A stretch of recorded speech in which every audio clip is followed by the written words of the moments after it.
Breakfast is widely touted as not only the most important meal of the day in general, but specifically in relation to weight loss. This is not just a pop culture prescription from checkout aisle magazines, but an idea put forward by prestigious institutions such as Johns Hopkins, NYU, Mayo Clinic. Right? Even the United States Surgeon General.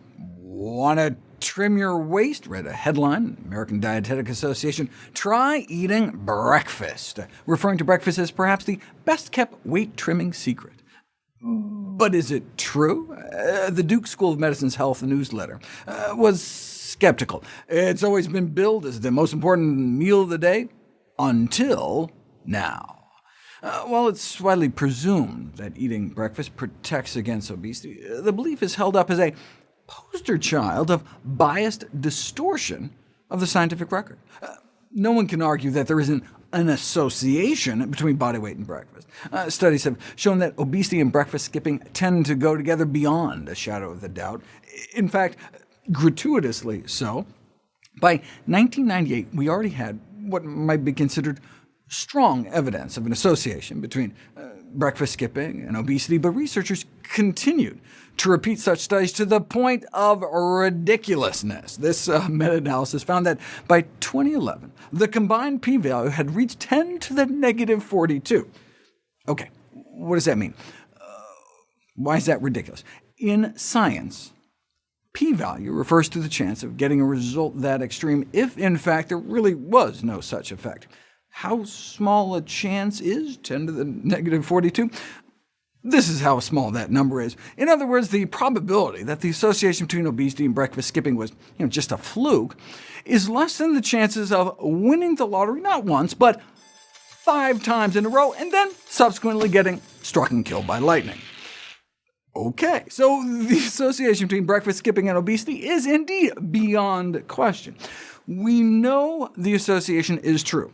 People who skip breakfast are more likely to be overweight. That's beyond a shadow of a doubt. The question, though, is whether that ironclad relationship between breakfast skipping and obesity is actually cause and effect.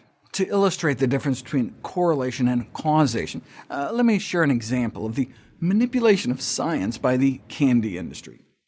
The National Confectioners Association had the gall to warn parents that restricting candy may make their children fat. They justify this outlandish claim with this study that they funded, of course, that showed that candy-consuming children and adolescents were significantly less likely to be overweight and obese. The industry-funded researchers go on to imply that this exonerates candy, but what's more likely? That cutting down on candy led to obesity, or rather that obesity led to the cutting down on candy, right? In other words, the lower candy consumption may reflect the consequences of obesity, not the cause, right? As parents of obese children try to restrict treats.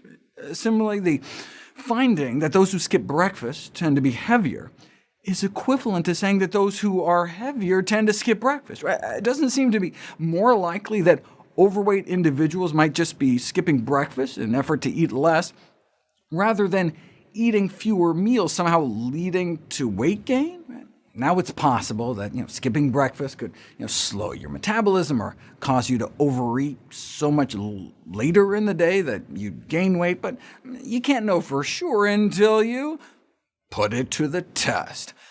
Sometimes randomized controlled trials are infeasible, impossible, or unethical. I mean, to test to see if parachutes save lives, you can't exactly boot half the people off a plane without them, but you could easily randomize people to eat breakfast or not, and just see what happens.